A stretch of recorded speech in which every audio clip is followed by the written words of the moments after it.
DM साहिबा सुनार की दुकान पर सोना खरीदने पहुंची। तभी दुकान वाले ने बुला ली पुलिस और लगाया चोरी का इल्जाम। फिर डीएम साहिबा ने जो किया उसे देखकर आपके पैरों तले जमीन खिसक जाएगी।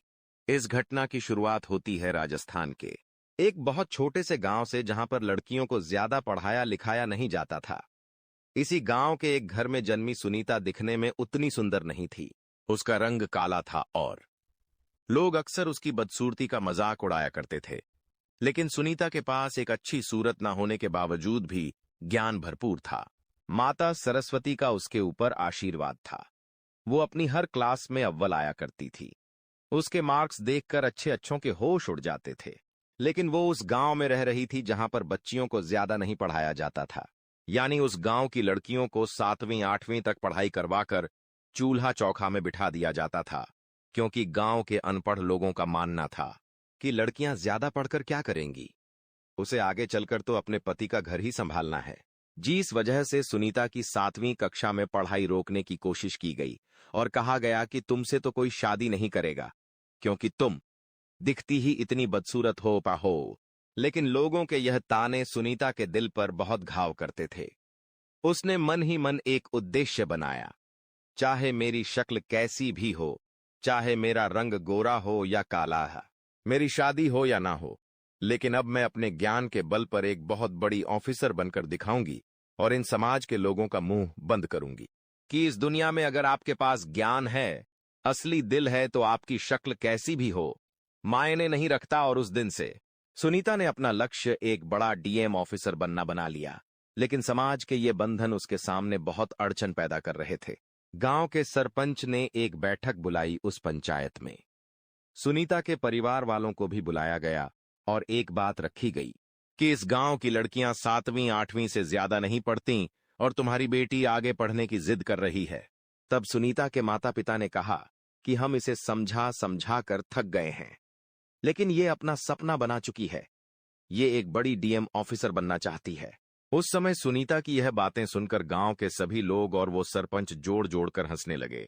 उसका ऐसा कहना था, इस गांव की लड़कियां तो छोड़ो, कोई लड़का भी आज तक बड़ा ऑफिसर नहीं बन पाया है।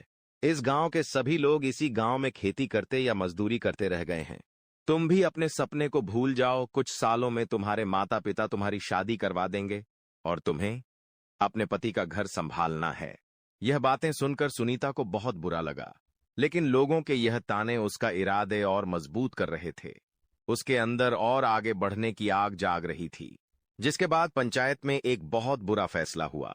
सरपंच गांव का मुखिया होता है, उसका फैसला सर्वमान्य होता है। उसने सुनीता के माता पिता को यह आदेश दिया कि गांव की परंपरा खाली नहीं जाएगी। तुम्हारी बेटी अब आगे नहीं पढ़ सकती। अगर तुम इसे आगे पढ़ाना चाहते हो तो तुम्हें ये गांव छोड़कर जाना होगा। तभी सुनीता के माता पिता के सामने बहुत बड़ी चिंता अब उन दोनों के सामने आ गई, क्योंकि वो उनके पूर्वजों का घर था और उस गांव में उनकी खेती की जमीन भी थी। वो किसी भी सूरत में उस गांव को नहीं छोड़ सकते थे। उन्होंने प्यार से सुनीता को समझाना शुरू किया कि क्या तुम हमें खुश नहीं देखना चाहती? क्या तुम्हारे सपने हमारी खुशी से और हमारे घर परिवार से ज्यादा बड़े हैं? तब सुनीता भी मन ही मन विचार करने लगी और उसका लक्ष्य अब धुंधला नजर आ रहा था। वह समाज के बंधन के सामने अपने घुटने टेकने वाली थी। लेकिन उसी रात सुनीता को एक ख्याल आया। उसने सोचा कि इस गांव में कोई मर्द भी बड़ा ऑफिसर नहीं बन पाया। अगर एक औरत यहां पर बड़ा ऑफिसर बन के आएगी तो जरूर इस गांव का नाम रोशन होगा। और जो सरपंच और गांव वाले मुझ पर हंस रहे थे, उनके लिए यही सबसे बड़ा जवाब होगा। उसने रात्रि को कागज पर एक नोट लिखा, जिसमें उसने अपने माता पिता को यह बताया कि मैं इस घर को छोड़कर दिल्ली जा रही हूं और अपनी यूपीएससी की तैयारी करूंगी। आप मेरी चिंता मत करना यह काम करने से। ना तो आपको गांव छोड़ना पड़ेगा और ना ही मुझे अपने सपनों का त्याग करना पड़ेगा। जिसके बाद आधी रात को चुपचाप अपना सामान अपने बैग में डालकर सुनीता पहली ट्रेन पकड़कर दिल्ली के लिए रवाना हो गई। सुबह जब उसके माता पिता को इस नोट के बारे में पता चला तो उनके होश उड़ गए, क्योंकि उनकी इकलौती बेटी उनका घर छोड़कर एक बड़े शहर चली गई थी। उन्हें इस बात का अंदाजा नहीं था कि इतने बड़े शहर में उसके साथ क्या होगा। अगर कुछ गलत हो गया तो वो समाज को क्या मुंह दिखाएंगे। धीरे धीरे पूरे गांव में यह बात फैल गई कि सुनीता तो अपना घर छोड़कर भाग गई है। अब सब गांव वाले भी उसके माता पिता को तारे मारने लगे। उसी समय सुनीता के माता पिता ने एक दूसरे को हिम्मत दी। उनका कहना था कि अब उसे समझाकर कोई मतलब नहीं है, उसने अपना लक्ष्य बना लिया है। तुम अपनी बेटी पर भरोसा रखो, वो जरूर कुछ बड़ा काम करके दिखाएगी। लेकिन इधर सुनीता जब दिल्ली पहुंची तब स्थिति वैसी नहीं थी जैसा उसने सोच रखा था। दिल्ली में जब वो विद्यार्थियों के इलाके में पहुंची जो यूपीएससी की तैयारी कर रहे थे तो नजारा बहुत चौंकाने वाला था, क्योंकि सभी कोचिंग संस्थान भरपूर भरे पड़े थे। इधर उधर सब बच्चे यूपीएससी को लेकर पागल हो गए थे। कुछ लोग इतने साल तैयारी कर चुके थे कि कुछ भी ना हो जाने के कारण उन्हें अब चाय की टपरी लगानी पड़ रही थी। कोई यूपीएससी के चक्कर में पागल हो चुका था। ये सब नजारे गांव की दुनिया से बाहर निकलकर जब सुनीता ने देखे तो उसके पैरों तले जमीन खिसक गई। वो धीरे धीरे उम्मीद हार रही थी। उसे अचानक से ऐसा लगने लगा मानो कहीं उसने दिल्ली आकर बहुत बड़ी गलती तो नहीं कर दी। क्या गांव के सरपंच सही तो नहीं कह रहे थे? उस समय वह एक चाय की दुकान पर बैठकर आंसू बहा रही थी। तभी उसे एक व्यक्ति मिले जिनका नाम खरदूषण सिंह था। खरदूषण सिंह 10 साल यूपीएससी की तैयारी कर चुके थे, लेकिन सिलेक्शन न होने के कारण एक कोचिंग संस्थान में टीचर के पद पर भूमिका निभा रहे थे। उन्होंने रोते हुए जब सुनीता को देखा तो उन्होंने उससे पूछा, बेटी तुम्हें क्या समस्या है? तुम आखिर रो क्यों रही हो? सुनीता ने जवाब देते हुए कहा कि बचपन से मेरे काले रंग ने मुझे हर किसी के बीच मजाक बनाया है। अब जब मैं यूपीएससी की तैयारी करना चाहती हूं तो मुझे आगे बढ़ने का मार्ग नहीं मिल रहा। इधर उधर सब रोते और परेशान दिख रहे हैं। आखिर इतने बड़े शहर में मैं अकेली इन सब का सामना कैसे कर पाऊंगी?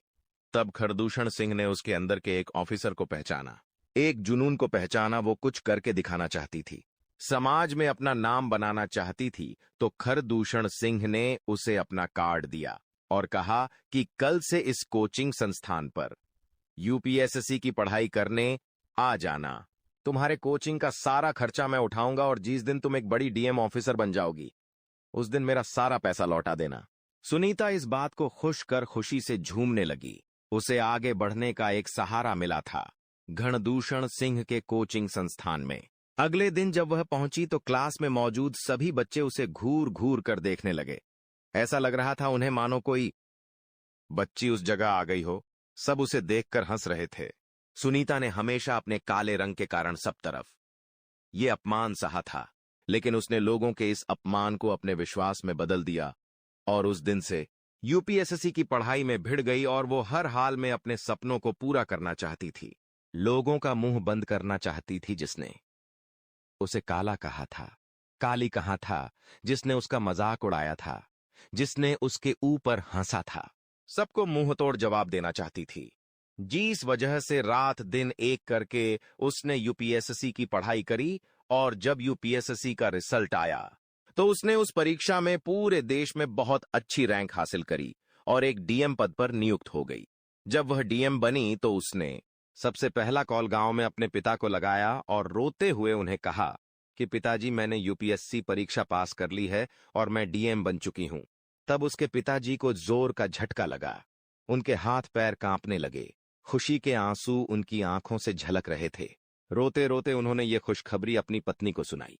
सुनीता की मां भी बहुत खुश हुई और वो दोनों गांव में जाकर चिल्ला चिल्लाकर अपनी बेटी की सफलता का ढिंढोरा पीटने लगे।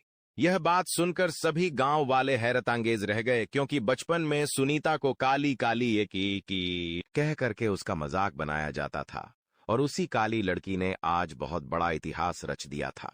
अब सुनीता को राजस्थान के एक शहर में डीएम पद पर नियुक्त किया गया, लेकिन भी सुनीता का काला रंग उसका अपमान कराना नहीं छोड़ रहा था, क्योंकि समाज की सूरत ही ऐसी बन चुकी थी जहां गोरों का सम्मान होता है और कालों का अपमान।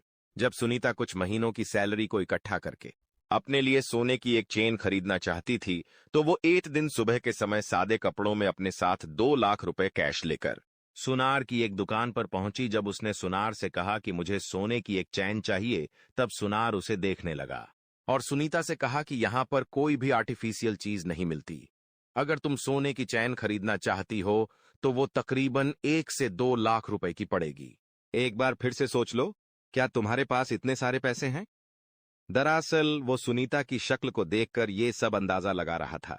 उसी समय सुनीता ने अपनी थैली में से 2 लाख रुपयों की गड्डी निकाली और उसके सामने रख दी।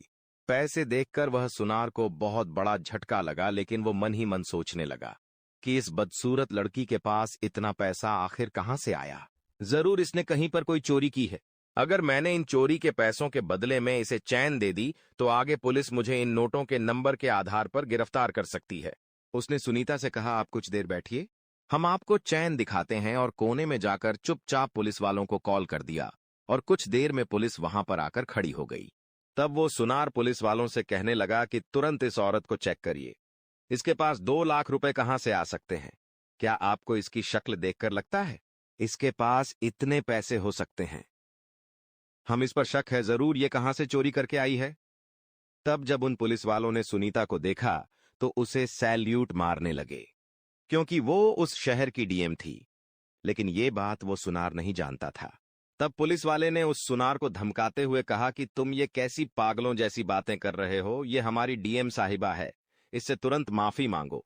जब सुनार ने यह बात सुनी तो उसके होश उड़ गए, क्योंकि उसने बहुत गलत पंगा लिया था। उसने सुनीता को कहा कि डीएम साहिबा, हमें माफ कर दीजिए, हमें इस बात का अंदाजा नहीं था कि आप एक पुलिस ऑफिसर है। हमें बस एक गलतफहमी हो गई और उस गलतफहमी का इतना बड़ा हंगामा हमने खड़ा कर दिया। यह सब सुनीता के लिए बहुत शर्म की बात थी। उसे अंदर ही अंदर बहुत ज्यादा शर्म महसूस हो रही थी। उसकी आंखों में आंसू आ चुके थे, क्योंकि जिस काले रंग की वजह से उसे गांव में अपमानित किया जाता था, उसी काले रंग का आज शहर में भी अपमान उड़ाया गया था। उसे विश्वास नहीं हो रहा था कि गांव वाले तो पढ़े लिखे नहीं होते, लेकिन ये शहर वाले भी आज भी यही सोच रखते हैं। ये काफी सोचने वाला विषय था। अपनी नम आंखों से सुनीता ने उस सुनार से कहा कि क्या इस दुनिया में काले रंग के लोगों को जीने का अधिकार नहीं है? समाज में हर बार उन्हें गलत समझा जाता है, उनके ऊपर चोरी का आरोप लगा दिया जाता है, उन्हें आगे पढ़ने लिखने से रोक दिया जाता है। उनके काले रंगे के कारण उनकी शादी नहीं होती, कोई उन्हें पसंद नहीं करता, कोई उनके साथ बैठना पसंद नहीं करता, कोई उनके साथ दोस्ती करना पसंद नहीं करता। आखिर दुनिया ऐसी क्यों है?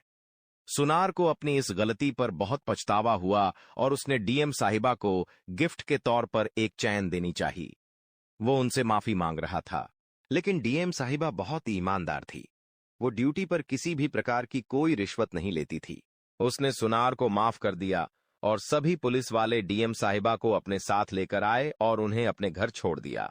उस दिन सुनीता ने महसूस किया कि इंसान चाहे कितना भी बड़ा ऑफिसर बन जाए, लेकिन ये दुनिया सादे कपड़ों में केवल उसे उसके रंग से जानती है, उसकी सीरत से नहीं, उसकी सूरत से जानती है।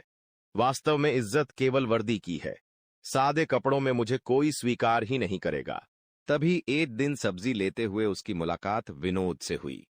विनोद ने सुनीता को जब सब्जी लेते हुए देखा, उसकी वाणी देखी, उसके बोलने का तरीका देखा है, उसका एक प्रेम भाव देखा तो उसे बहुत अच्छा लगा। उसने सुनीता से उसका नाम पूछा।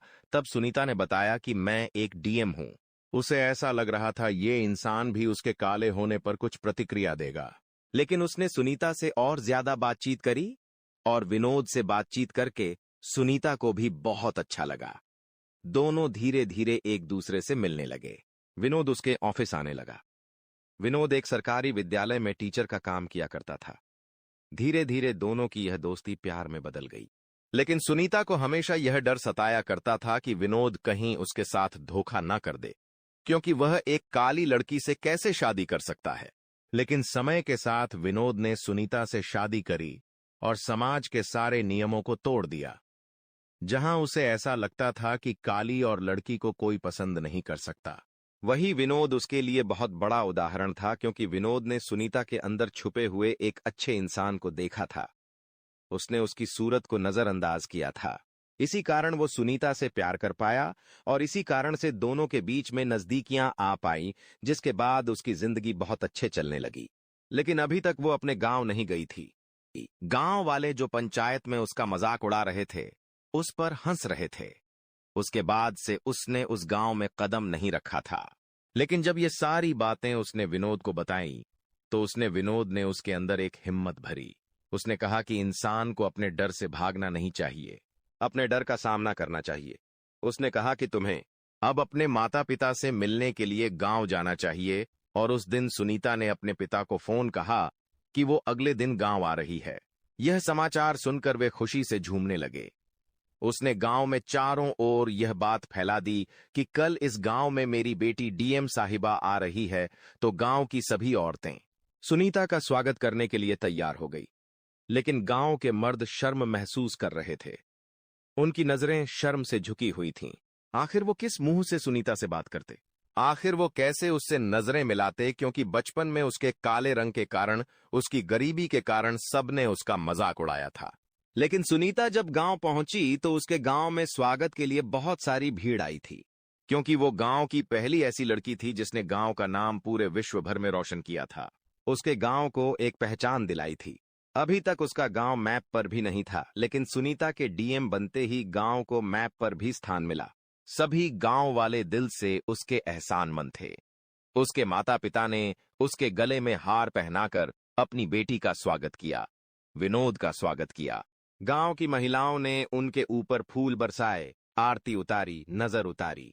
लेकिन सुनीता ने देखा कि गांव के सभी बड़े लोग और सरपंच कोने में सर झुकाए खड़े हैं, तो वो उनके पास गए। इतना बड़ा मुकाम हासिल करने के बाद भी उसने अपनी विनम्रता का त्याग नहीं किया और अहंकार नहीं पाला। उसने गांव के सरपंच से कहा कि मैं आपके गांव की बेटी हूं। बचपन में जो हुआ सो हुआ, हमें उस गलती को पीछे छोड़ देना चाहिए। मैं बस आपको एक सीख देना चाहती हूं कि इस दुनिया में इंसान की गरीबी और अमीरी को लेकर उसे कभी भी जेनज नहीं करना चाहिए। उसके काले और गोरे रंग को देखकर उसे आगे बढ़ने से नहीं रोकना चाहिए। लेकिन मैं आपकी शुक्रगुजार हूं। अगर आप मुझे उस दिन इस तरह से अपमानित नहीं करते तो मेरे अंदर आगे बढ़ने का लक्ष्य कैसे बनता? आखिर मैं अपने अंदर वह चिंगारी कैसे लगा पाती? वास्तविकता में मेरे इतने बड़े डीएम ऑफिसर बन जाने के पीछे मैं सारा शरीर आप लोगों को देती हूं। एल सुनीता की बातें सुनकर गांव के सरपंच और सभी मर्दों की आंखें भर आईं। उन्हें अपनी गलती का एहसास हो चुका था कि इस दुनिया में औरतें कुछ भी कर सकती हैं। उन्हें अपने पैरों की जूती समझना ये हमारी सबसे बड़ी गलती थी। उन्होंने हाथ जोड़कर सुनीता से माफी मांगी और अपने हाथों से उसके गले में माला पहनाई। वे समझ चुके थे कि इस दुनिया में आज के बाद किसी भी इंसान को छोटा नहीं समझना है, क्योंकि छोटे से छोटा इंसान भी जब कुछ करने पे आ जाता है तो वो बड़ी से बड़ी चट्टान हिला देता है। आज की यह घटना उसका जीता जागता उदाहरण है। आप भी हमें नीचे कमेंट बॉक्स में जरूर बताएगा, आपको इस घटना से आखिर क्या सीखने को मिला? सुनीता ने इस समाज के सामने क्या उदाहरण पेश किया? आपको जो भी सीख मिली हो सच्चे मन से नीचे कमेंट बॉक्स में लिखना। अगर आपको भी वीडियो पसंद आई है तो लाइक जरूर करना। साथ ही इस चैनल को सब्सक्राइब करके आप बेल आइकॉन को प्रेस करना बिल्कुल भी मत भूलना। आपको हमेशा ऐसी सच्ची घटनाएं देखने को मिलती रहेंगी। अभी के लिए सभी दर्शकों को बहुत बहुत धन्यवाद।